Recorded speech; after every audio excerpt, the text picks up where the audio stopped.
Hello, welcome to my January reading wrap up. I am going to be doing things a little bit differently this year, and I'm going to be trying to talk about the books that I've read as I've finished them. So the thoughts are still fresh in my brain and I can yap accordingly. With that being said, I have just finished the first book of 2025, and it was Room with a View by E.M. Forster. I read this as an audiobook. The one I read was narrated by Rebecca Hall, and it was excellent.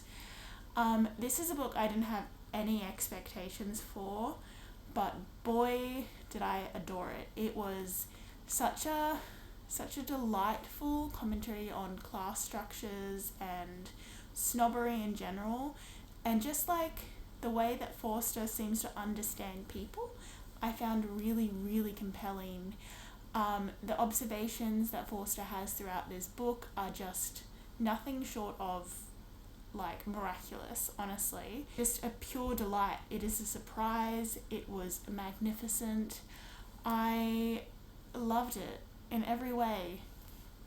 I then did immediately try and source the movie that was made in 1985, I believe. Helena Bonham Carter as Lucy Honeychurch, and has Maggie Smith in it as Miss Bartlett, Charlotte, and it was delightful as well. The costuming in that film was beautiful, and the actors that were cast for each character were superbly done.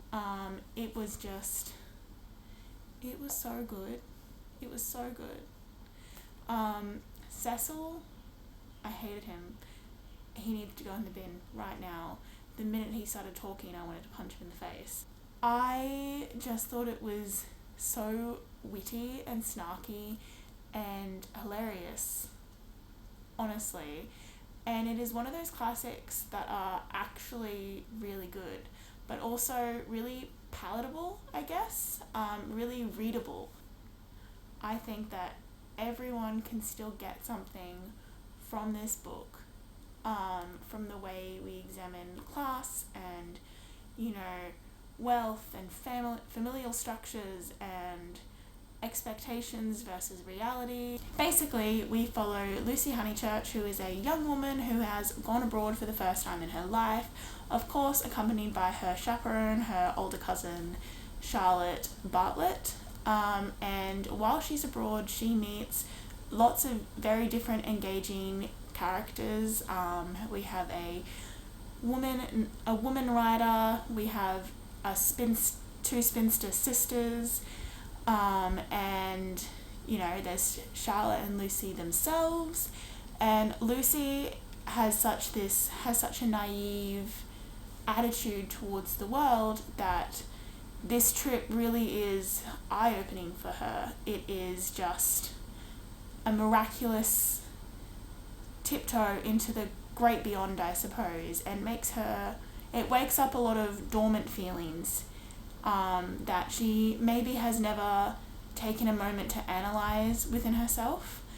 And there's a beautiful commentary on the way that Lucy plays piano, the way that she plays Beethoven specifically. I'm not cynical. I'm only thinking of my pet theory about Miss Honeychurch. Does it seem reasonable that she should play so wonderfully and live so quietly? I suspect that one day she will be wonderful in both. The watertight compartments in her will break down and music and life will mingle. Then we shall have her heroically good, heroically bad, too heroic, perhaps, to be good or bad. I thought it was such a fascinating observation of Lucy's character and the way we present ourselves to the world despite what we feel inside. And I just think that theme in particular is so relevant still in this modern society, in this modern day and age. I really, really, really fucking loved this book, and I am very excited to read more of Forster's work now. This was the first thing I'd ever read of Forster's. I know that he has a lot of really popular works, Howard's End, A Passage to India, Maurice, of course. I don't know what necessarily drew me to this one in particular. Perhaps it was fate. I just finished Still Life by Sarah Winman, which I decided to read after I finished A Room with a View, and this book has destroyed me and made me and tore a hole in my chest and now lives there. It is the 8th of January and this could very well possibly be my favourite book of the year.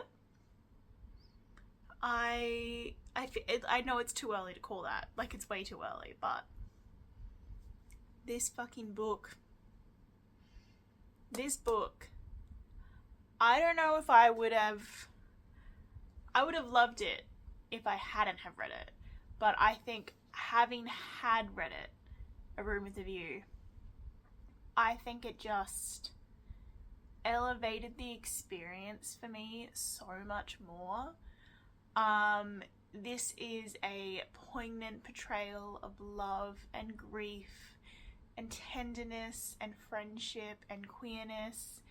It is an ode to not only queer friendships, it is an ode to A Room with a View itself. It is so, you can tell how much research that Sarah has done in this book, and you can tell how much love that she has for the setting, for the scenery, for A Room with a View itself. It just, I don't know, it's beautiful and I love it, and it destroyed me. It is just, this book is something else. It was fucking beautiful. I tandem read this with the audio and the physical, and I highly recommend the audio. It is narrated by Sarah Winman herself, and it was incredible. I kind of did both at the same time, and I feel like that really elevated the experience. If you are someone who struggles to read a book that doesn't have quotation marks, then the audio is a really great medium to read. But I'm trying to find a really good example of the writing that doesn't give away a spoiler or too much of the story. But there's one quote on page 410. Oh yes, the choice for the educated woman was clear and stark: marriage and no creative expression, or convent and creative expression. So women entered the convent in order to paint. Such was the sacrifice. But when have women not sacrificed to live as they feel? Not all of us will embrace men, marriage and motherhood, nor should we. We have one life, my dear Evelyn. One life, and we must use it well. It's just so tender, and I love it. I love it so much. Sorry, I got distracted and I was just reading. Actually, this is a story about fate. It is a story about fate and love and tragedy and heartache and heart love. Yes, heart love. We're gonna go with that. It starts in 1944 when there is a fateful encounter between one Ulysses Temper and one Evelyn Skinner. Ulysses is a British soldier and Evelyn is a art restoration person. Yes. Evelyn is here in Italy to salvage paintings, supposedly, but she is a suspected spy. She also has a woman named Margaret with her, and she begins recounting the story of her first love with a woman named Olivia and how she had met E.M. Forster, who wrote this book. And from there, the trajectory of the novel, of the story, the fable almost, follows both Ulysses and Evelyn, but in very different ways, in very different spinning narratives that kind of orbit each other and never quite meet until a pivotal moment. It's almost like fate is either keeping them apart until they really need each other, or fate is a bit of a dick and is just like, that was funny, haha.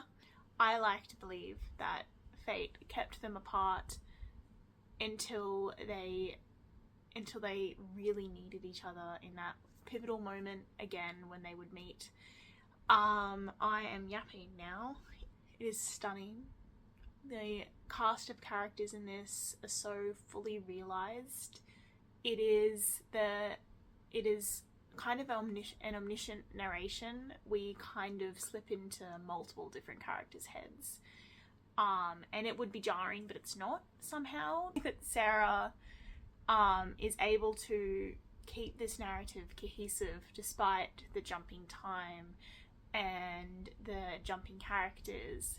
You are never disorientated. It is beautiful and sweeping and grand and elegant. It is about intersecting storylines and chance encounters and the beauty of friendship. I really, really, really fucking loved it. I don't know how to really talk about how much I loved this book without tearing up a little bit. I love it so much. I can't even really put a name to what it seems to have given me. Maybe perspective. I just think it's really funny in a not funny kind of way, because I don't really know what drew me to A Room with a View. I just felt drawn to it for some reason. I'd never really had any inclination to read it before, but I saw it was available as an audiobook, and I just decided it's a pretty short audiobook, I can read it, I want to read more classics this year, and so I did, and that book was incredible. And then it led me to this book. You want your life to change? Read this book. But also, I'd had it on my shelf for I don't know how long. I'd had it on my shelf for a while because one of my good friends really loves it. It's one of her favourite books, and I wanted to read it at her recommendation, but it never felt like the right time. So I think it just speaks to the beauty of fate. I finished reading Dirt Town by Hayley Scrivenor yesterday, and I was really surprised by this. I had seen it around for some time now. It's very popular. It's got a lot of accolades about it.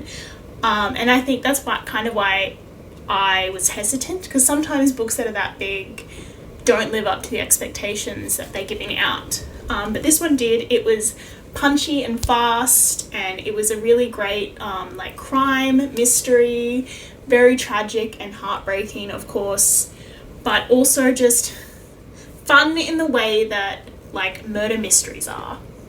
And I know that sounds bad, but murder mysteries are fun. I really, really enjoyed this, and I'm excited to get my hands on Girl Falling. I have placed a hold on it at the library. I'm really excited. There were some really sweet moments, some really tragic moments, and some really funny moments as well. I really, really enjoyed this one. I did see the ending coming, and some parts of it were a little bit predictable, but not in a bad way, if that makes sense. Sometimes things in crime novels and mystery novels, they're obviously they're meant to be figured out. It's not a bad thing if you do figure them out sometimes. I really enjoyed this, and it really surprised me.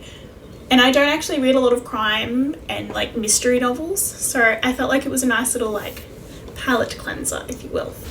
It is the 25th of January, and I have read 3 more books since my last update, and we're going to chat about them now. Okay, first up, I read The Case of the Married Woman by Antonia Fraser. I read this as an audiobook. It was narrated by Penelope Wilton, which was a lovely surprise. And I really enjoyed this one. I do have to say that I found how we focused on men a lot was a little jarring, perhaps, because it is about Carolyn Norton and her, trailblazing feminist story. And I just found there was just a little bit too much focus on the men in her life, which I know were integral parts of who she was, but I just felt like talking about them so much in the way that we did kind of shifted the focus away from Caroline herself.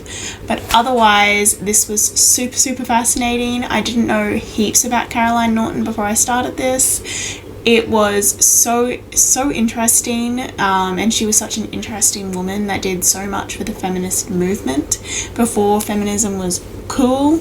Like, this is before suffragettes, and it was just so fascinating, and she was such a fascinating woman, and I would love to learn more about her, and just more women in this era in general.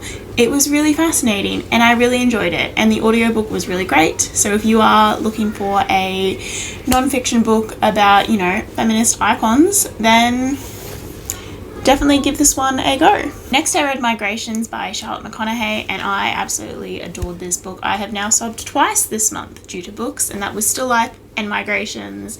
This book absolutely fucking, like, destroyed me. It is a dystopian novel about a distant future. It's never really specified what year, when. It could be anywhere, and that's part of the terrifying thing with it.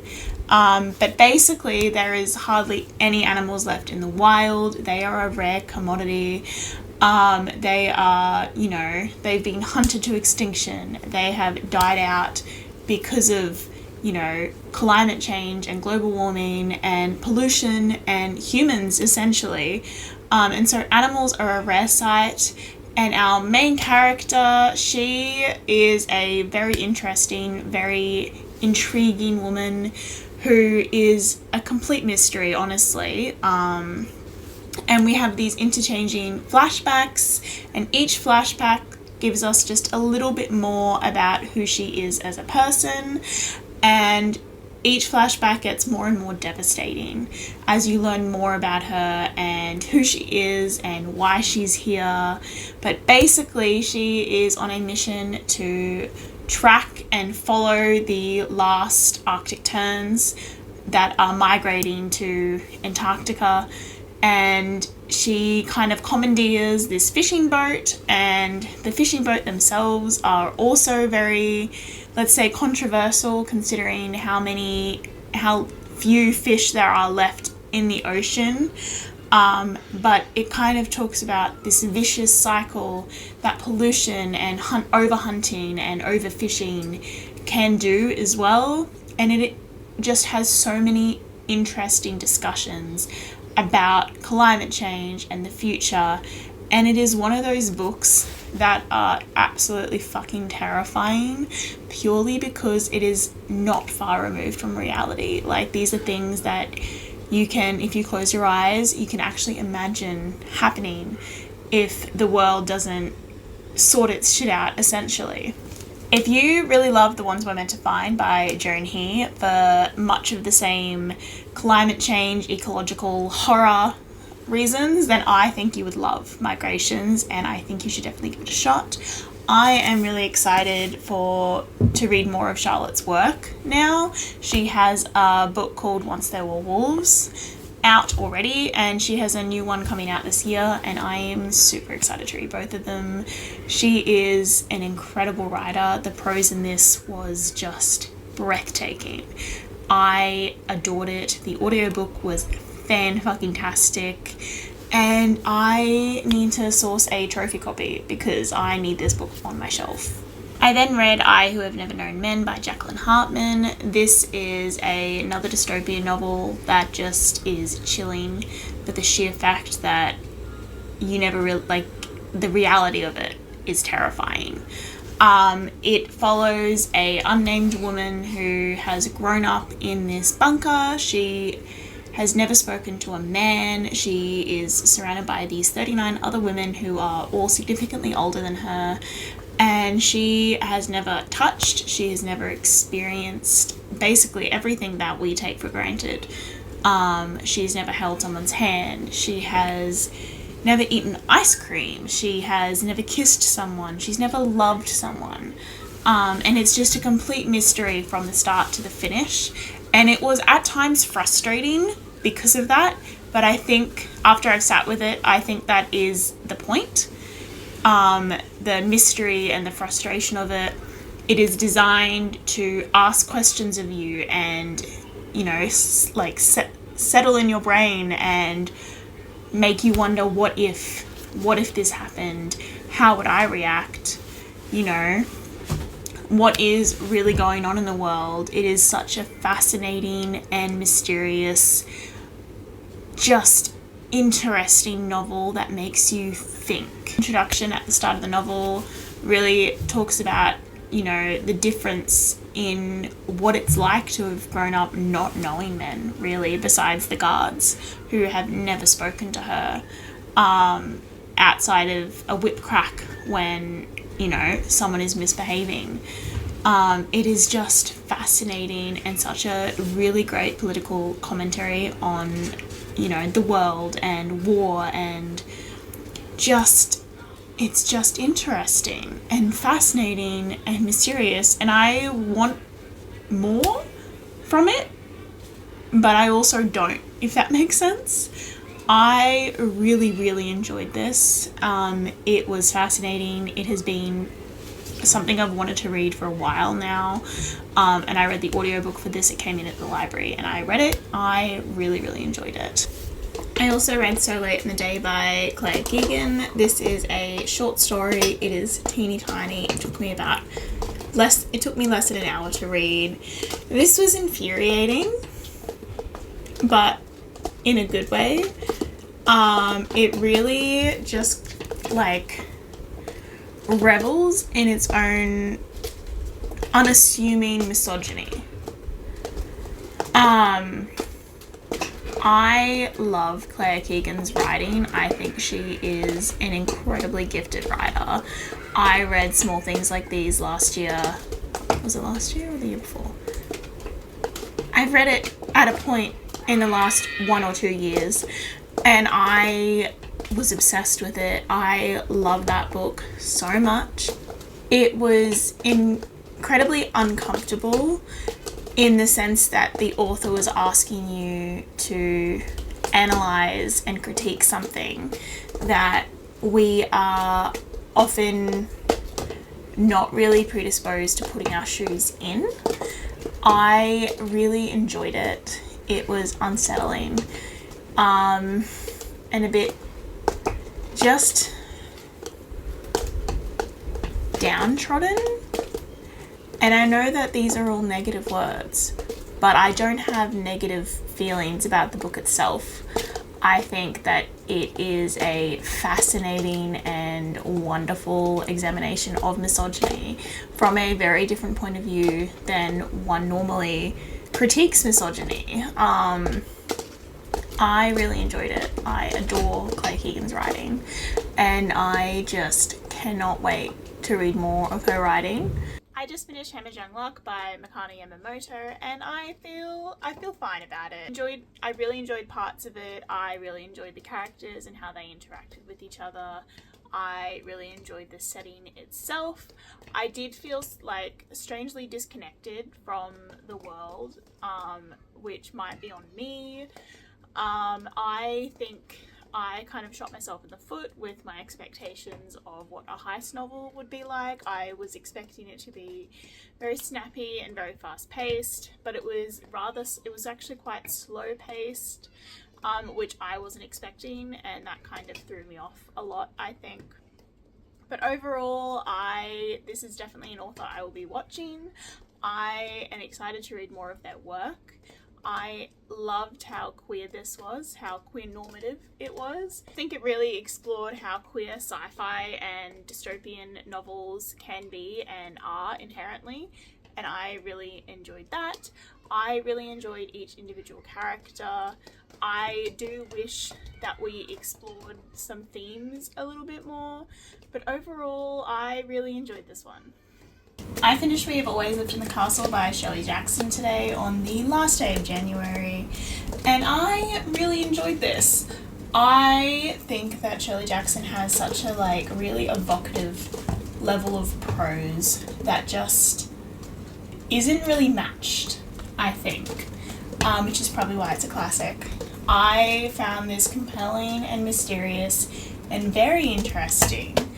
I would definitely like to read more of Shirley Jackson's work. I didn't start with The Haunting of Hill House because I loved the TV show, and I didn't want my love of that to cloud my judgment on the book, so I started with this one. And it was just so interesting and thought-provoking, and just has a lot of really interesting commentary on the theme of like otherness, and also just made me want to punch a lot of people in the face at times. Really unique. It's really unique. Her writing style actually reminds me a lot of Andrew Joseph White. I really enjoyed this, and I would love to read more of Shirley Jackson's stories, her horror. I think I will try and get my hands on The Haunting of Hill House because I really, really enjoyed this, and I just want more of her writing style. I think she has such a unique, gripping writing style that just makes you want to keep going, even if it's uneasy and uncomfortable. It's like, I mean, that's the beauty of horror, isn't it? You're caught in the spider web of it, and you can't stop, but you want to put it down and like shy away from it, but you physically can't. And I think that's one of like the beautiful parts about horror, is that it doesn't let you shy away from the uneasiness, from the uncomfortableness of human nature, basically. I would almost call this like a psychological horror.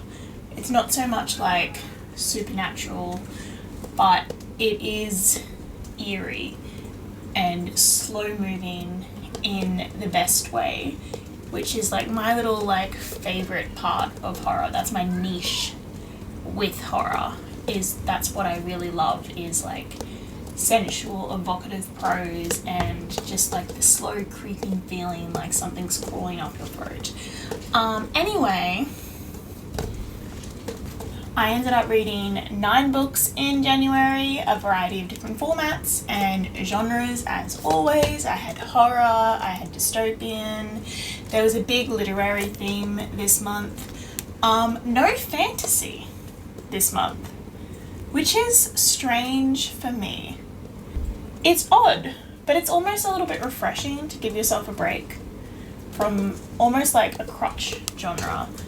Now, that's not to say I don't love fantasy. I think fantasy is beautiful and remarkable and so important in so many ways. But I do find myself like falling back on it sometimes. So this was a really great month to get out of my comfort zone, honestly. And I read some amazing books because of it. And I guess with that, I will see you again in February, which is tomorrow.